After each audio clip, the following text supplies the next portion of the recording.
Welcome to the 359. I'm Ben Fox Rubin. I'm Joni Salzman. I'm Roger Chang. It is with a heavy heart.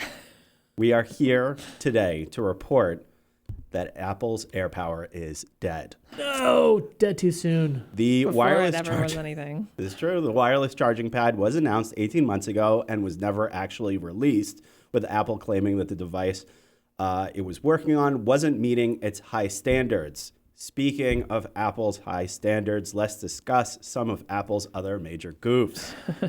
Most recently, battery throttling.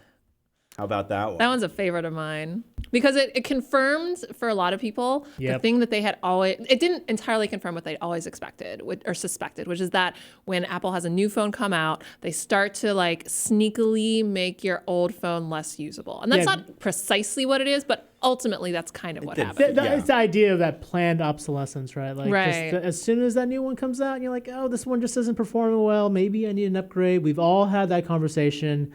And yeah, it seemed to kind of confirm that. Yeah, and behind the scenes, yes, they were throttling the battery. So exactly. One of my other favorites was AntennaGate, which... That was my favorite, just because Steve Jobs came out and said, you're holding it wrong. That's You're like the holding best. the phone wrong. The best solution is to just hold it like this a little bit. It just... no, it was awesome. I mean, to their credit, they did hand out free bumpers. They did finally admit that, there was an issue. Maybe putting the antennas around the phone may not be the best design move, or the best signal move. But yeah, it was pretty embarrassing. Okay, and to be fair a little bit to Apple, there was also BendGate. Apparently, there are a lot of gates. Yes. I was always suspicious over BendGate. There was the Unbox Therapy guy that was literally using all of the force that he possibly could to bend the Apple iPhone 6. Was it really a gate? I don't know. It was certainly embarrassing for Apple. We do like to throw gate around generously when it comes to Apple controversies. I kind of agree. Like I don't. That one's. I feel like they kind of take a bad rap on that one. Yeah.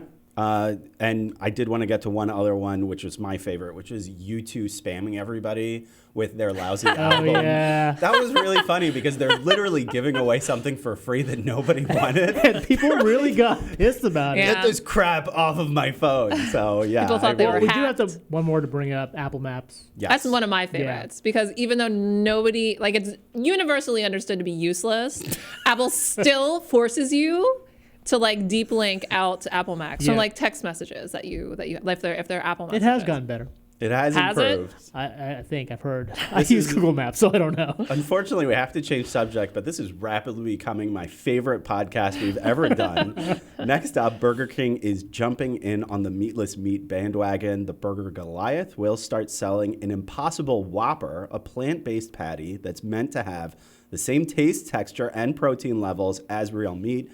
Joan, as our vegetarian in residence, you have the floor. So what Impossible Burger, this is a partnership with Impossible Burger, which was the food technology that debuted at CES earlier this year. It's their new burger. It's the one that I tried. Our Brian Cooley tried it in the Whopper format, and we have a great video about that. Basically, what it means is that people who are vegetarian or are meat eaters but want to look towards not animal-based options will have more opportunity to do that. At a giant chain like Burger King, it makes it more accessible. So the biggest question I'm sure everybody has, and you wrote about this, was, so how similar is it to real meat, or how much did it simulate meat for you? Right. So when I haven't tried the Whopper, but when I tried the new format of the Impossible Burger, granted, I haven't had a burger in a long time, multiple years, but it reminded me of what it was like to eat a burger when I was a kid. So I don't have the kind of palate that can do like a side-by-side comparison, but I couldn't tell a difference. And all the meat eaters that I talk to that try it say they can't really tell a difference either. It's pretty remarkable. Apple's big TV Plus event was last week while we were on a short hiatus. So we wanted to do a quick rewind and talk about it with you, Joan, since you were there. Yeah. What were some of your impressions? My biggest impression that I think was shared by a lot of people who were just watching it or heard about it later was like, it was kind of underwhelming. The big thing, the whole reason that I was there is because they were going to be they were purported to be unveiling this streaming service with all these originals, and we were going to get to understand what their threat to Netflix was going to be, but then we didn't. They just kind of had their talent come out on stage, did a dog and pony show about how powerful they are. Very few trailers, yeah. Without any real details, how much it'll cost, what'll actually be available when, that kind of thing. Yeah, we'll find out more later, of course, but unfortunately, we've got to wrap. If you want to read more about these stories, check them out on CNET. I'm Ben Fox Rubin. I'm Joni Salzman. I'm Roger Chang. Thanks for watching.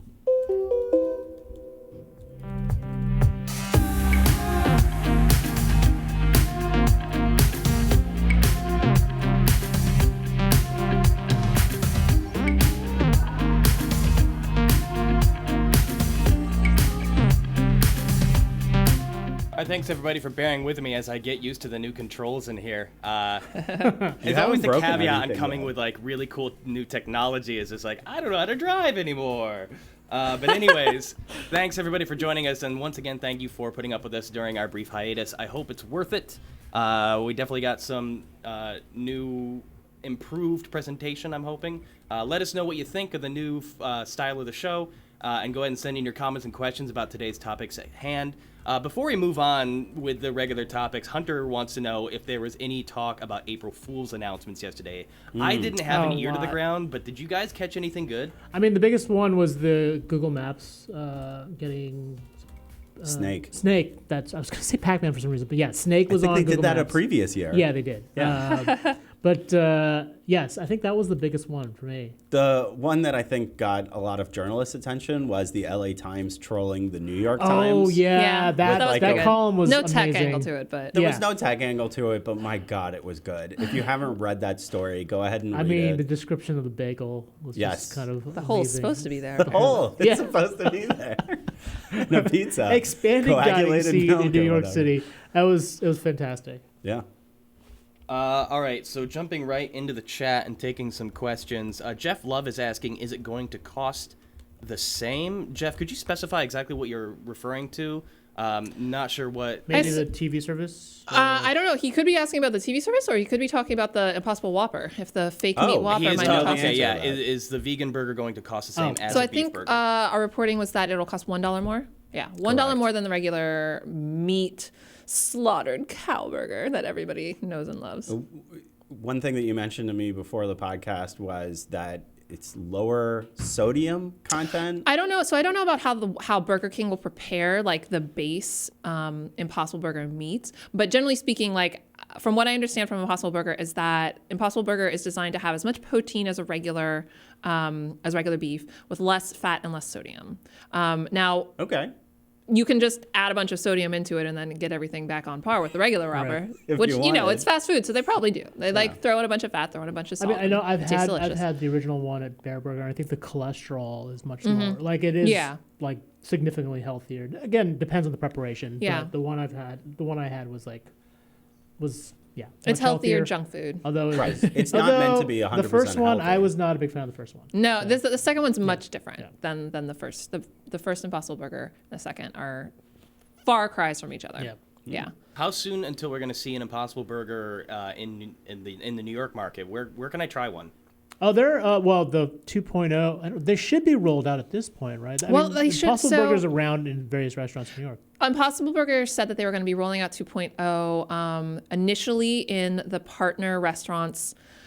They already have progressively throughout the year, and then in terms of Burger King itself, it's already available in Burger Kings, but only in one city, in St. Louis, in the United States. So they're going to be rolling that out to all the Burger Kings in the U.S. before the end of the year.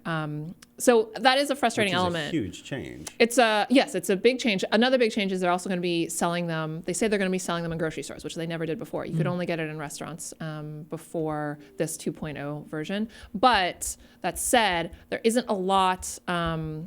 It's hard to know. Like as a vegetarian myself, maybe for meat eaters, it doesn't matter to you guys so much. But I'm not going to go to a restaurant unless I know for sure I'm going to have the not meat option. Right. So that is a little bit frustrating that the rollout is progressive, and so it's hard to know with certainty that if you go to this Burger King on this date, it'll have the fake meat one. If you are looking for like a fast food Impossible Burger option, there is the Impossible slider that's already available at White Castle. Right. I think it is the 1.0 version. It's not the 2.0 yet. I'm not 100% sure about that. My brother, who's kosher, has tried it before, and he's pretty happy with it. I mean, it's a low bar. White Castle burgers are terrible. So yeah, I mean, just like, it's gonna all put it right. out Food. Yes, absolutely. they're but it's all- disgusting. Thank you, Roger. You and I finally agree on something. It took 3 years. There we go. So just to be clear, do the vegan burgers are they made with vegans? Yeah, exactly. I have no problem eating humans. Are they vegan or are they vegetarian? I think they are vegan. I think the Okay. last version was not vegan. I think that this version is the Oh. latest version, I believe. All right. Don't quote me on that, but I'm pretty sure. Any more with people's behavior these days, I'd be more prone to eat a person than an animal. That's Oh just my me. God. What about impossible lettuce? Is that an impossible lettuce too? Oh, come on. Sorry, blame the chat, not me. Fair enough. All right, here's one from, let's talk to Wojtek. Wojtek, each phone is foldable if you use enough strength. That's totally right. That's true. Wojtek That's is right about bendable. that. Yeah. Well, not me. I'm pretty weak and I haven't been in a gym in a while, so I don't think I could even bend my phone. It's sad. I mean, it's true that the iPhone 6 was more bendable than what was it, the iPhone 5? Is the Plus phone, right? Was it the 6 Plus or? I think it was easier to bend the Plus because it was larger, slightly bigger. Yeah, yeah. And But- when you've got that same thin frame, it's a little bit more prone to bending. You really had to put in some effort to bend the damn thing. Like, you had to try. And I don't know if anybody's tried to bend the iPhone 10, but for whatever reason. I mean, I spent $1,000. I'm not Right. doing anything. Right. I'm not trying. Right. Isn't that Vanessa and Lexi's job anyways? That is They their just job. drop them. They do. Yeah, they do drop tests and torture tests. I don't know if they actually bend them though. How about Speaking- we should do a bend test. Speaking of my favorite torture test of an iPhone, I saw somebody put an iPhone in hot lava. Like, they went to a volcano and they put it in lava, which was amazing. So Floor's go lava. on This, YouTube I think, and should find be this. a franchise that you start, like the Ben Bend test. Ben Bend. Ooh. The Ben Bend. This is a Fox and Socks reference. Ben bends Bim's iPhone. There you go. So let's go back to Ben's favorite topic, Apple failures. Oh, a please. couple that kind of slipped through the cracks. How about the Pippin and the Newton? Oh, Yeah, those are old school. Yeah, there's some really good old school, and like even less old school, but also kind of old school. Is like Mobile Me. That was from a long time Oh ago. yeah. The Newton Ping. Newton was a little ahead of its time. Yeah. Wasn't that like the first iteration, or it was like an attempt at doing something that would eventually turn into the iPad? Yeah. Yeah, yeah. You could argue that it was kind of ahead of its time, but still, like, at the moment, I mean, it was not way, great. way ahead of its time. I guess. I guess it was kind of like if you're looking at like almost like a Palm Trio. Yeah, I mean, I feel like I'm being a little generous by saying it was ahead of its time. I mean, like, ultimately, the technology itself wasn't really that good, but whatever.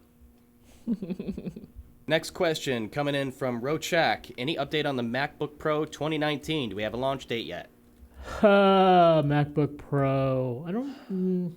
Do we even have rumors that that's happening? I mean, it's gonna happen. There's probably gonna be a spec bump, but we haven't got anything yet. You're talking about the Mac Pro, right? The MacBook Pro. MacBook Pro. Yeah. Big difference. Okay. Yeah, John Falcone had a really good story out, I think, in the last day or so, talking about some of the problems with the MacBook lineup and how there really needs like a real upgrade. So I'd be curious to see if they really change the keyboard around. I know we didn't include that as a failure because it's not. I guess you wouldn't call it a failure, but I know The it's butterfly a very, keyboard? Yeah, it's a very controversial keyboard. It's an annoyance, and they were prone to breaking. The earlier versions were prone to breaking for sure. You have a butterfly keyboard right there. I do, but this is supposedly the second version, which is supposedly less prone to breaking. I mean, like, do you type a lot with it? Is it No, I don't type at all. You know what? I don't. you I just don't web type. surfing? I just. He's watching I just Netflix wave all at day it. in his yeah, office. I just wave at it, really. And then he wears his headphones for his phone, so we think that he's in meetings. Yes. And he's just like, That's how I get you from not bothering me. That's, Yeah. Yeah. Super effective. this is half the of time. Roger look that he gives me while he has his headphones on. He looks at me and he goes, Yeah. Sorry. like, so I wish I could talk to you about whatever like obnoxious, annoying, trivialing thing you want to talk to me about, but can't. I just can't yeah, right now. I I've got really these want headphones. to. I I've got the really want headset to, on. though, with the headphones. Sorry. Next question coming in from Scott Maya. Years down the line, if foldable phones take off, could you see it killing the tablet market like the phone killed the MP3 player? Well, I mean, the tablet market's already not dead, but it's sort of like mature. I don't think the foldable phone market is going to kill anything. One, they're going to be crazy expensive, and there aren't going to be a lot of them. And I think a lot of folks are going to kind of sit on the sidelines until they get a bit more mature and like And we get a there's more sense to of do how with them. until we get a sense of how durable these things are because we don't really know. So no, the foldable phone market won't kill anything, not for a while. It's going to be an Not for a long experiment time. for a while. Yeah. Next one's coming in from Nafoul. Nowfall, sorry. I'm trying here, I really am. Should I get AirPods 2 or keep my money and go with the AirPods Gen 1? I'm sorry. Does he want to keep his Gen 1s? Or he's asking whether or not to upgrade to a Gen 2 or? Buying AirPods Gen 1, so like... Can you Get the buy- lower buy price. one of the But others? can you buy the Gen 1? I don't think they're even available on Apple. Well, I mean, you You can get might them have to buy used them or you can get them secondhand. from a third party like Amazon, but you can't get them from Apple anymore. I think they like eliminated that option and just force you to buy the Gen 2. Oh, they've If never you- done So anything like wonderful that with Apple. before. If you can, I would, if you can find cheaper Gen 1 AirPods, I'd probably just get those. And like the wireless charging case was the really big upgrade. If you want that, you can buy that separately for about Just slightly more useless now. $70. Yeah, I mean, it's supposed to be a little bit longer lasting with this new H1 processor, but I don't know. If you've got that charging case, it's less of an issue. It looks the same. Like the physical form is the same. It has a couple upgrades to it. If you can find it for a little bit cheaper, I would probably say go and buy the Gen 1. Like you're not really going to notice a huge difference, I would argue. Yeah. In terms of audio quality, I think most people have said it's like pretty much non-existent. Like the changes are non-existent. Like, yeah, pretty similar. So you put Apple in the title of the show, so they're coming out of the woodwork. Let's talk about the keyboard on the MacBook Pro and that butterfly keyboard. Let's do it. As And far my new as a MacBook failure Air. goes, that's it seems like a minor one, but I don't know. I would put it in a major failure. They just haven't admitted failure really yet. there you go. They did issue an apology last week, actually. But that, I guess in But the it like was- gradient of it was a officially targeted recognizing a apology. failure. Yeah. It was targeted. They for were sure. like, we're sorry that a small group of people where it doesn't work. I think that they failed to acknowledge the fact that a lot of people just straight up do not like Yeah. the keyboard. Yeah. I think this was also in Falcone's story. It said that the scissor keyboard, it's 2 millimeters to like tap down. there's more clearance with the scissor versus a butterfly. Whereas the butterfly keyboard, it's half Yeah. that distance. It's about it's 1 millimeter. It's almost flat. So I thought you were gonna struggle to divide two for a second there. You're like two. It's half, so that would He's a be. journalist. So that would be Math is not his that strong would be suit. 0.333. Is that right? But Yeah. beyond that, it was just like if particles got into the keyboard, you're Yeah. basically screwed, Right. right? That Yeah. was the issue. And like with the scissor keyboard, there was some clearance, there was some give, It's but so that butterfly had zero give. It's so hard for me to imagine that Apple would actually go back to a scissor keyboard, though. They have such a Yeah. tendency to just say like, all right, we're just going to It's keep pushing forward. Our way or the highway. Yeah. So If you don't like it, don't buy our products. Yeah. We'll price them even more now. I bought the MacBook Air. 2018 I bought it. anyway. I bought it and I returned it. Because Really? the I MacBook couldn't stand though, it. right? The Air. Oh, yeah. the Air. Okay. Yeah. Like the most recent one. Not the most recent one, but it also had the butterfly keyboard. It had the different. Okay. It had the different keyboard, and I just couldn't handle it. And it wasn't necessarily for the keyboard. It was also because I couldn't handle the lack of ports. I couldn't handle Yeah. it just couldn't. Like I wanted to open multiple tabs in a web browser, and it was just like no, we're just not going to work very well for you. And Wow. Okay. I was not into it, so I returned it. All right, we got just a few minutes left, so let's take a question from CKT. Thoughts on the Samsung roll-up phone concept, the scroll-looking thing? I mean, that's cool. We keep joking about Sure. we keep joking about like running around with a scroll in our hands. but, Yay! I mean, yeah. Oye. I mean, as a concept, it's fantastic, and I like the fact that they're thinking about, I guess, manipulating the screen in different ways, but like as a practical device, it's It's good for relay races. yeah, it's true. Handoff. Like a baton. Yeah. Like just scroll like as you're running, you like unfold. You're like, oh, I gotta go this way. Okay. I It's mean, a like map. a foldable phone makes a hell of a lot more sense than a scroll phone. Like, what do you need a scroll phone We've definitely for? joked about this before. Yeah. Like how much we love a scroll phone. Just the idea of having one exist. We've done every one of these jokes before. Yeah. We're on 500 plus episodes. Yeah, Who are no. you people? Like I said, I give Samsung props for like thinking about different ways to manipulate the screen, but yeah, practically speaking, that's kind of tough to. Yeah, to and see being they're used. we waited forever for the foldable phone, so I think let's keep talking about the foldable for at least a little bit longer. Before that's we move on. That's gonna hit the market pretty soon, right? Yeah, this month. Yeah. Theoretically. Oh, Theoretically. how very exciting. You're gonna buy one, right? Joan, that was so sincere. All right, with the little bit of time we got left, what is Apple's next move when it comes to wireless charging? They think they're going to just partner out, maybe Good buddy up with question. somebody? Where are we going from here? Because it's coming one way or another. Yeah, no, I think that's a great question. I think it's probably, like you said, partnerships. That they probably will continue to work on the broader concept of charging multiple devices at once and upping the speeds. I'm hoping that they kind of switch out, because Android phones already wirelessly charge faster with quick charge technology. There are all kinds of legal issues and other issues that are sort of preventing Apple from adopting that faster wireless charge. Because of patents? Because of patents. Like Qualcomm's got a lot of that's the quick charging stuff. And so they were trying to do it themselves. It wasn't really working.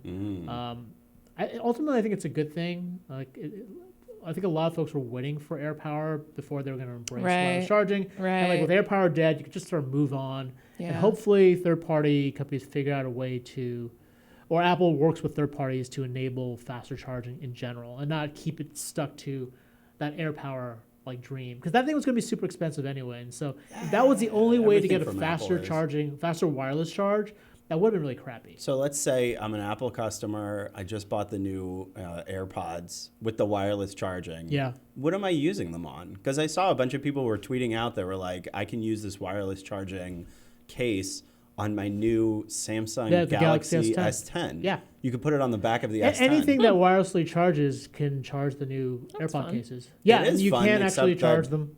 I don't think a lot of people that are, Android users have AirPods, do they? Send that one to the chat. I don't actually know. Probably not, because they're optimized for iPhones. Mm-hmm. But you'll probably see a different tune when like the next iPhone comes out, and it's rumored to also be able to wirelessly charge other devices. So we'll all be like, "Oh, that's genius! Apple's a genius for introducing Apple that." is amazing. And then We Samsung, forgot that and then Samsung Samsung did will it. just punch a wall or something. It's just like, we were there first. Damn it. We did that 6 months ago.